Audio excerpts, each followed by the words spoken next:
누가복음 17장 27절에서 37절까지만 제가 읽겠습니다. 노아가 방주에 들어가는 날까지 사람들이 먹고 마시고 장가들고 시집가더니 홍수가 나서 그들을 다 멸망시켰습니다. 또 롯의 때와 같으리니 사람들이 먹고 마시고 사고 팔고 심고 집을 짓더니 롯이 소돔에서 나가던 날에 하늘로부터 불과 이방이 비오듯 하여 그들을 멸망시켰느니라. 인자가 나타나는 날에도 이러하리라. 그날에 만일 사람이 지붕에 있고 그의 세관이 그 집안에 있으면 그것을 가지려 내려가지 말 것이요 밖에 있는 자도 그와 같이 뒤로 돌이키지 말 것이라. 롯의 철을 기억하라. 무릇 자기 목숨을 보존하고자 하는 자는 잃을 것이요 잃는 자는 살리리라. 내가 너희에게 이르노니 그 밤에 둘이 한 자리에 누워 있으면 하나는 데려감을 얻고 하나는 버려둠을 당할 것이요 두 여자가 함께 맷돌을 갈고 있으면 하나는 데려감을 얻고 하나는 버려둠을 당할 것입니다. 그들이 대답하여 이르되 주여 어디 오니까? 이르시되 죽음이 있는 곳에는 독수리가 모이느니라 하시니라. 아멘. 이런 이야기가 있습니다. 어느 교회 설교 시간에 목사님께서 천국의 비밀과 영광을 설명을 했습니다. 여러분, 좋은 천국이 있지만 지금 당장 가고 싶지는 않지요. 이렇게 말을 꺼냈습니다. 그러나 혹시 여러분 중에 이 시간에 천국 가고 싶은 분이 계시면 일어서 주세요. 이렇게 말했습니다. 근데 그 시간에 한 집사님이 꾸벅꾸벅 졸다가 일어나 주세요 하는 말이 귀에 들어왔습니다. 그래서 벌떡 일어났습니다. 그리고 저울을 보니까 아무도 일어나지 않았습니다. 교인들이 이상한 소리로 그 집사님을 쳐다봅니다. 어리둥절해 있는데 더 놀란 것은 바로 목사님이었습니다. 당황한 목사님이 다급한 목소리로 아니 김 집사님 지금 당장 천국 가고 싶은 사람 일어서라고 했는데 정말 지금 당장 천국 가실래요? 이렇게 물었습니다. 졸다가 얼떨결에 일어나라고 하니까 그냥 아무 의미도 모르고 벌떡 일어났는데 이거 사람을 쭉 둘러보니까 사람들이 입가에 웃음을 머금고 쳐다보고 있는데 이거 얼마나 창피한지 모릅니다. 한참을 가만히 있더니 이분이 이렇게 말합니다. 글쎄요, 일어선 사람은 저하고 목사님밖에 없는데 그래서 목사님과 손잡고 저기에 천국 가고 지금 보니까 일어선 사람은 저하고 밖에 없어요. 이 집사님이 얼마나 위트가 있고 이 곤란한 입장을 잘 위트 있게 넘어가는지 모릅니다. 오늘 본문에서 누가복음 17장에서 보면은 본문은 우리가 24절부터 읽었는데 30절부터 이제 누가복음 18장 8절까지가 연결되어 있습니다. 그래서 이 17장 30절에 인자가 나타나는 날 이렇게 되어 있고요. 31절에는 그날에 이렇게 말했습니다. 무슨 말인가니 마지막 때에 마당에 서 있다가 주님이 오시면 방에 들어갈 필요가 없다는 말씀입니다. 서 있는 그 자리에서 갈라진다는 말씀입니다. 그래서 34절과 35절에 그 밤에 이렇게 되어 있습니다. 어떤 밤인지 모르지만 주님이 재림하는 그 밤에 두 사람이 한 침대에서 잠을 자다가 한 사람은 데려감을 당하고 한 사람은 버려둠을 당합니다. 그런데 36절에 보니까 없음 이렇게 되어 있어요. 건너뛴다는 말씀입니다. 그리고 37절 마지막에 그들이 대답하여 이르되 주여 어디 오니까 이렇게 합니다. 이 말은요 다른 곳에서는 언제입니까? 그 말이에요. 그때가 언제, 그날이 언제입니까? 이 말입니다. 자, 그래서 제자들이 궁금합니다. 예수님께 다시 질문합니다. 주여, 어디서 이런 일이 일어납니까? 물었습니다. 예수님이 대답해 주십니다. 마지막 종말의 문제인데 언제의 문제도 아니고 어디서 문제도 아니라 그 비유가 뭐냐? 죽음이 있는 곳에는 독수리가 모이느니라. 썩은 고기를 좋아하는 독수리는 살아있는 것에게 관심이 없고 죽은 곳에 시체가 있는 곳에 독수리가 모인다. 이 말씀은 좀 섬뜩하지만 예수님이 재림하시는 날 이 시체 이야기를 하시는 겁니다. 그 죽은 시체를 뜯어먹기 위해서 몰려드는 독수리 떼를 이야기로 설명을 풀어가시려고 합니다. 오늘 우리가 이렇게 생각합니다. 야, 정말 살기 좋은 세상, 이제 주님이 뭐 언제 오시겠어? 이대로 살면 좋지. 세월이 날마다 좋아지는데 이보다 더 좋을 수가 있나? 이렇게 생각할 때가 많이 있습니다. 그런데 이렇게 좋게 생각하는 우리들에게 어느 날 갑자기 주님이 재림하신다는 말씀이에요. 욥기서 39장 30절에 이런 말씀이 있습니다. 시체가 있는 곳에는 독수리가 있느니라. 이 욥기서 39장 30절의 말씀을 오늘 말씀에는 모이느니라고 말씀하십니다. 시체가 있는 곳에는 독수리가 있느니라가 아니라 모이느니라 이렇게 말씀하시므로 재림과 연결시켜 적어 있습니다. 누가복음 18장 1절에서 8절까지의 그 내용을 보면 불의한 재판장이 억울한 송사에 휘말린 혼자 사는 여인의 끈질긴 하소연을 기도와 연결하여서 응답받았는데 이런 믿음을 보겠느냐, 이런 내용을 8절에서 끝을 맺고 있습니다. 원래 우리가 갖고 있는 성경은요, 처음부터 장절이 없습니다. 이걸 두루마리라고 해서 처음에서 쭉 읽으면서 나갑니다. 그리고 어느 시점 가서 이제 그만 읽게 되면은 거기에 이제 표시를 하고 두루마리를 감아버립니다. 그러니까 장절이 없는 거죠. 근데 우리는 오늘 편리하게 장절이 있는 성경을 갖고 있습니다. 그래서 초대 교회 당시, 그리고 이 구약의 성경은 두루마리로 되어 있어서 이거 굉장히 불편합니다. 어디가 어디까지인지 알 수 없습니다. 그 불편함이 많았습니다. 그래서 이제 우리가 주후 4세기에서 5세기 때 장례를 나누기 시작해서 주후 13세기 1228년 스테반 랭톤에 의해서 이 성경의 장과 절이 나누어졌습니다. 세월이 더 흘렀습니다. 200년이 지나서 1448년에 나단이라는 사람에 의해서 이제 구약의 장렬이 만들어졌습니다. 아직 신약의 장렬은 나누어지지 않았습니다. 1551년 16세기에 인쇄업자 로버트 스타파너스에 의해서 지금의 신약 성경의 장절이 표기되었습니다.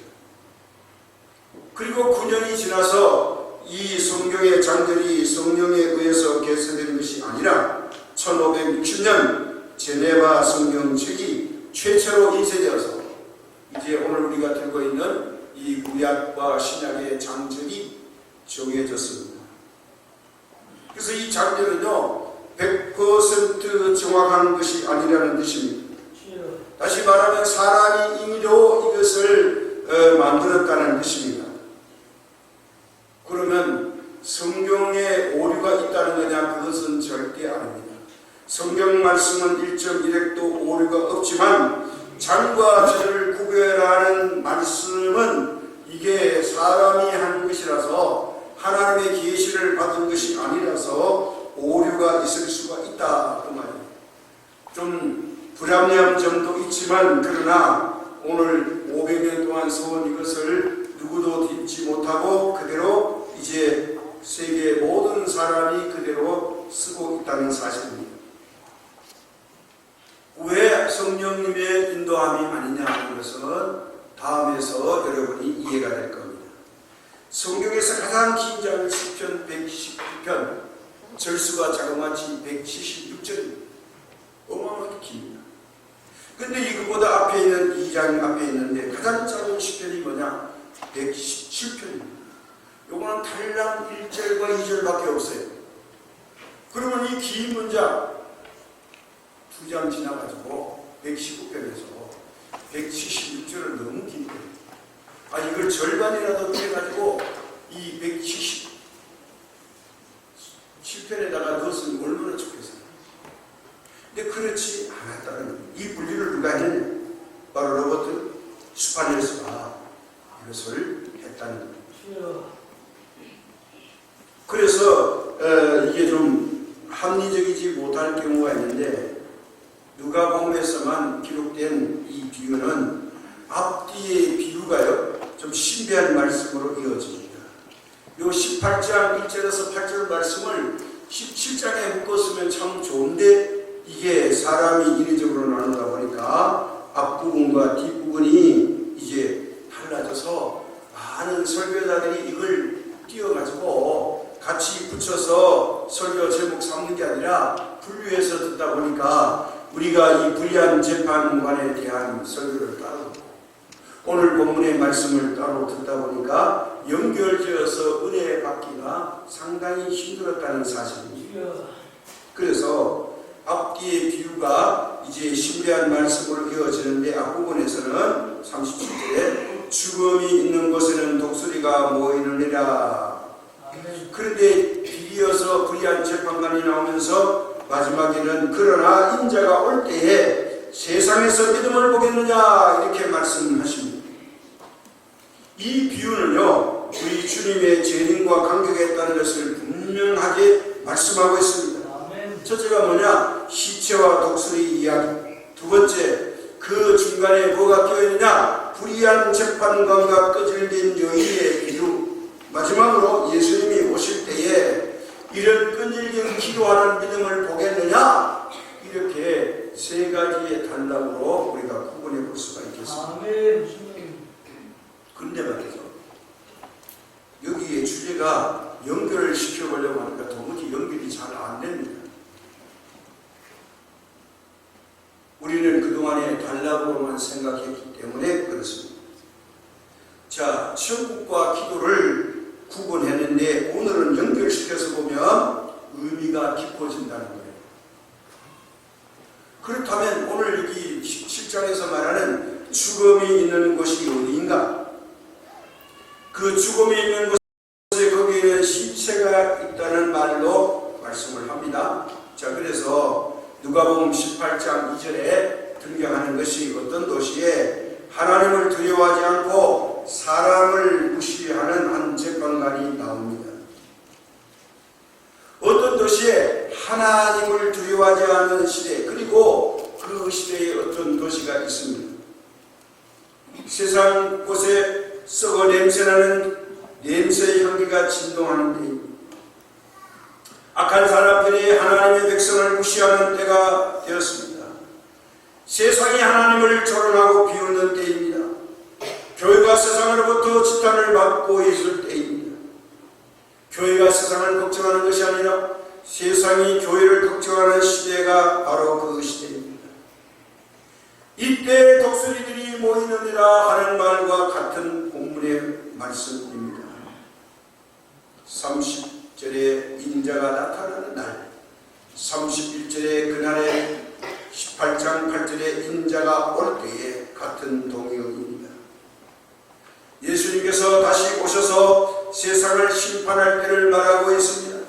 새하늘과 새 땅이 열리는 날을 의미합니다. 그날에 우리는 어떻게 살아야 맞이할까 하는 겁니다. 주님. 믿음을 보겠느냐. 아멘. 새하늘과 새 땅이 열리는 그날에 믿음을 보겠느냐. 다시 말씀드려서 이 새하늘과 새 땅이 열리는 그날에 너희 믿음이 살아있음을, 너희 믿음이 진짜임을 보이라는 말씀입니다. 아멘. 그래서 이것을 기도와 연결시키는 겁니다. 어떤 경우에든지 어떤 상황에 부닥쳐 있든지 기도해야 한다는 말씀입니다. 아멘. 그러나 때로는 기도의 응답이 없을 수도 있다. 주님의 분이신다는 말씀. 말씀입니다. 아멘. 주여. 세상은 불의와 악의 선을 이길 것이다. 세상이 나를 짓밟고 깡그리 무시할 것이다. 기도해도 외로울 것이다. 그러면 기도 안 해야지? 아닙니다. 그래도 포기하지 말고 기도해야 된다. 아멘. 희망의 끈은 어디서 나오느냐? 기도하는 데에서 나온다는 것입니다. 그래서 희망의 끈 기도를 버리지 말고 계속해서 기도하라. 왜일까요? 아멘. 예수님은 반드시 오십니다. 아멘. 꼭 오십니다. 아멘. 기필코 오십니다. 아멘. 마침내 오십니다. 아멘. 그러니 포기하지 말고 믿어야 합니다. 아멘. 믿음을 붙들고 끝까지 승리해야 합니다. 억울해도 참아야 합니다. 끝까지 기도해야 합니다. 시체더미 걸음더미 쓰레기 더미에서도 기도의 향기를 바라는 사람들이 됩시다. 아멘. 가끔요 이 쓰레기 더미에서 보물이 발견될 수도 있어요. 보물을 모르고 버리는 사람들이 있지만 쓰레기 더미를 뒤지다가 보물을 발견한 사람들이 있다는 사실. 아멘. 독수리 떼들이 날아드는 심판의 때에 심지어 성도들에게 끈기 있는 믿음을 찾아보기 힘든 그때에 우리는 어떻게 믿음의 사람들은 살아야 하는가? 주님 오심을 기다리는 믿음을 까먹지 않는 사람들은 어떻게 살아야 할까요? 오늘 비유에서 분명히 밝혀주는 말씀들이 오늘 많이 있습니다. 바로 18장 1절에 아까 읽어드리진 않았지만 이런 말씀이 있습니다. 항상 기도하고 낙심하지 말아야 할 것을 비유로 말씀하여. 아멘. 7절과 8절로 내려갑니다. 하물며 하나님께서 그 밤낮 부르짖는 택하신 자들의 원한을 풀어주지 아니하시겠느냐? 그들에게 오래 참으시겠느냐? 내가 너희에게 이르노니 속히 그 원한을 풀어주십니다. 아멘. 이 말씀은 더 설명할 필요가 없습니다. 그냥 읽으면서 다 이해가 되는 말씀입니다. 바로 무슨 말씀이냐? 어려울수록 힘들수록 낙심하지 말고 기도하라. 아멘. 이것이 바로 종말의 때에 우리가 하나님께 보여드려야 할 믿음이라는 것입니다. 주님 오늘 여기 저의 작은 믿음이 있습니다. 억울해도 참았고요, 힘들어도 견뎠고요, 비참해도 버텼고요, 끝까지 하나님만 붙잡았어요. 너무너무 힘들어서 포기하려고 할 때가 많았어요. 아마도 이 말씀에 여러분들이 가슴에 절실하게 와닿는 분들이 많을 줄로 믿습니다. 아멘. 어려워도 내가 고비고비를 넘어서 오늘 이 자리에 예배에 참석했다고요. 하나님, 이런 분들이 있겠죠. 인간적으로는 벌써 포기했을 터인데 그래도 믿음의 뿌리가 있어서 어려울수록 내가 더 기도하고 참을 수 없는 것을 참아가면서 눈물을 흘리면서 내 마음의 상처를 받아가면서도 살아갈 수밖에 없는 하나님의 은혜가 있습니다. 아멘. 용서할 수 없는 원수같이 보였지만은 그러나 그것을 용서하면서 용납하고 오늘 여기까지 오신 분들이 있습니다. 아멘. 그런 분들이 계심을 저는 담임 목사로서 알고 있습니다. 이 비유를 우리는 파라블레, 파라블이라고 하는 말을 하면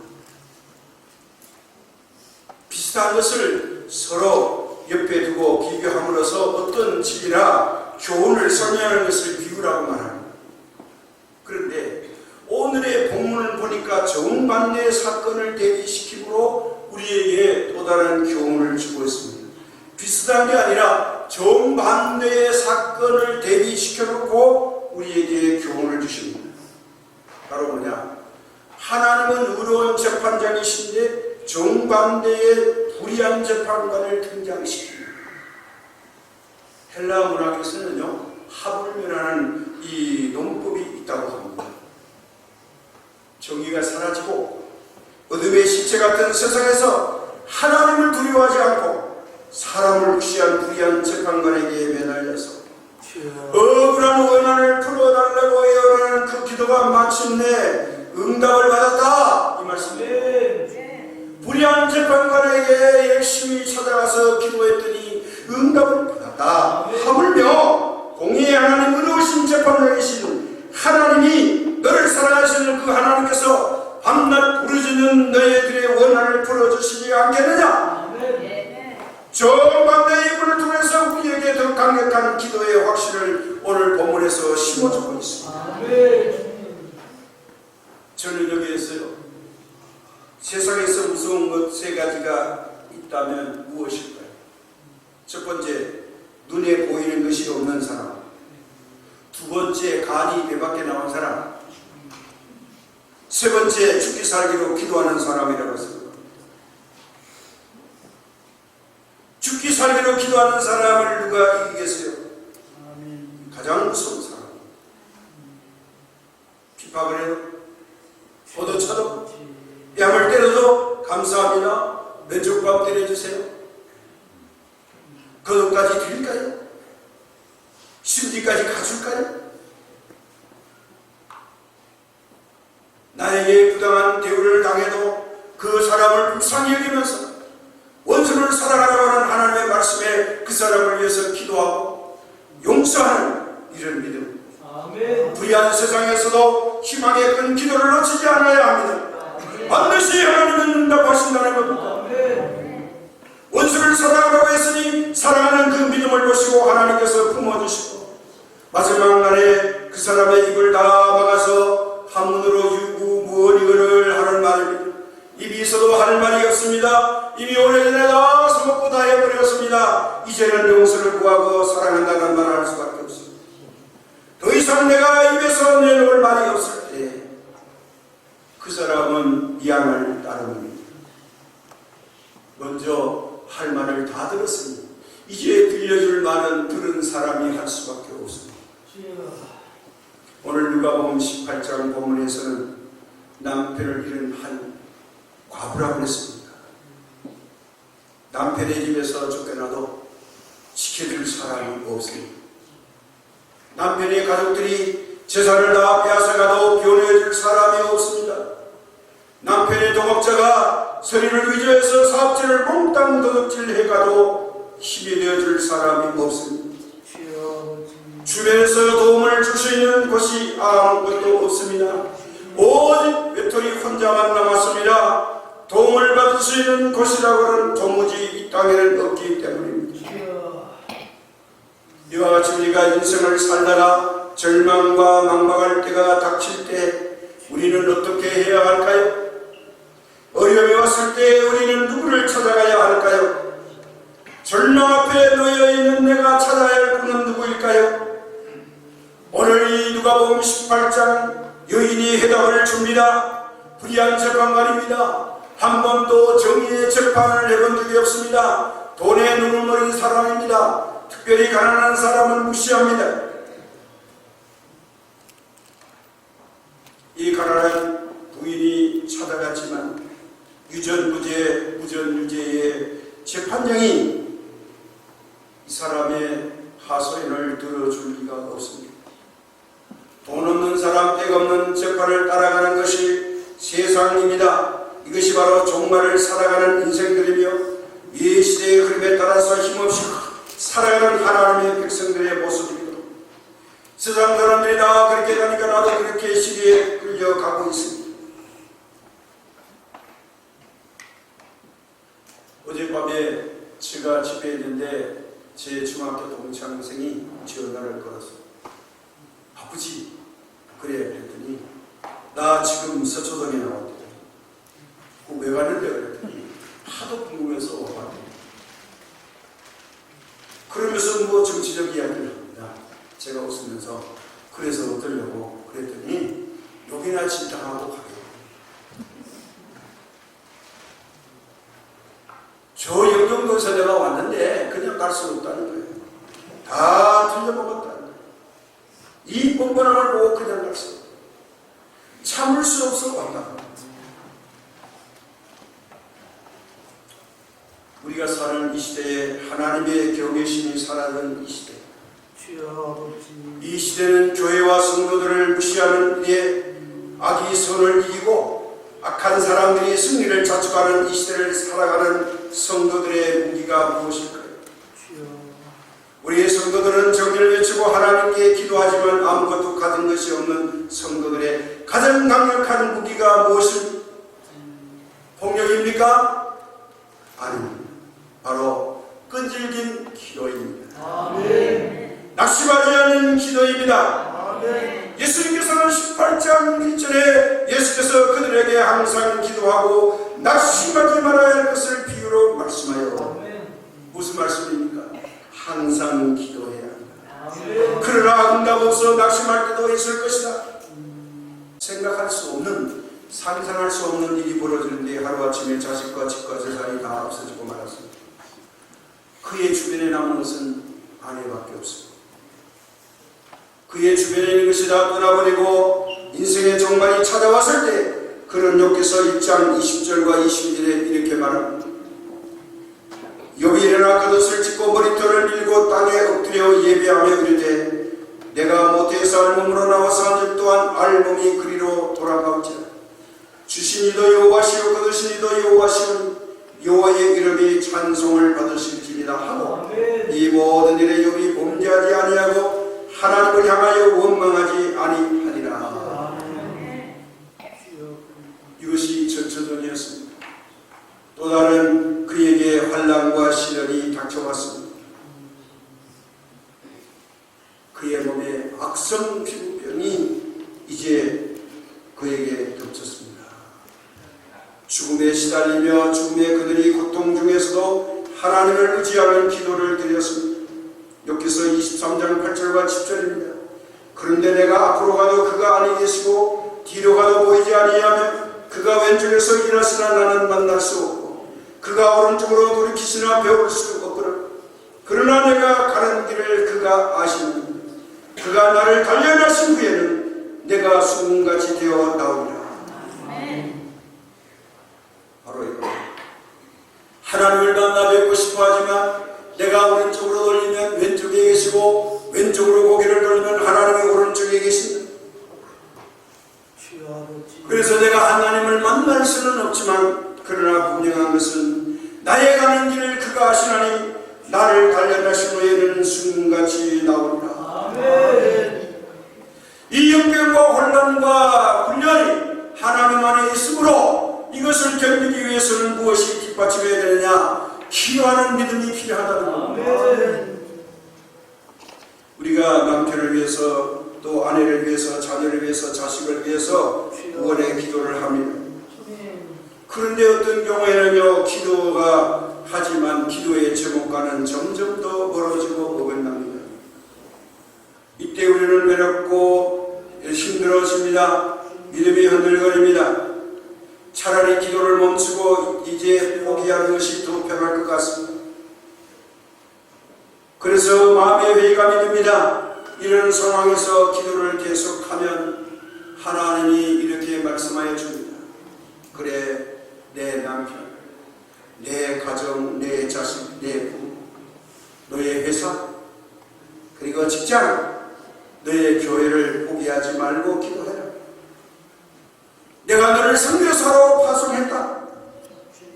포기하지 말고 기도해라.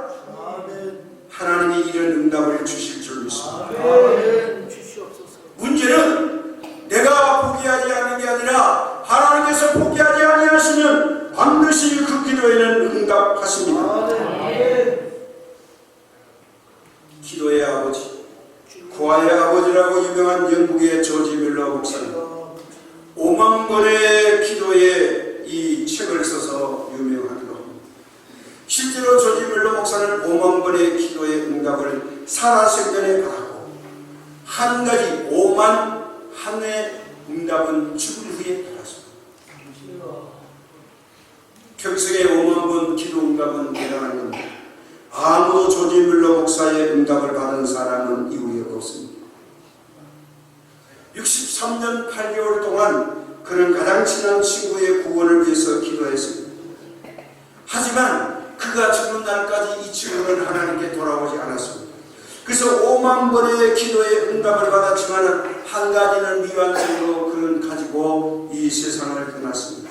그런데 말입니다. 놀랍게도 그의 친구 조지 뮬러 목사님의 장례식에 찾아와서 갑자기 통곡을 하면서 예수님을 영접하고 그 자리에서 구원을 받게 됐습니다. 아멘. 조지 뮬러 목사의 장례식에 왔다가 그 친구를 생각하면서 성령께서 조지 뮬러 목사의 사후에 그를 감동시켜서 예수님을 믿게 했다. 아멘. 그렇습니다. 어쩌면 우리가 살아있는 동안에 열매가 없을 수도 있습니다. 그러나 포기하지 않고 살아계신 하나님을 믿고 기도하면 마지막 날에는 반드시 원한을 풀어주실 기도를 드림으로 말미암아 그 응답을 하실 줄로 믿습니다. 아멘.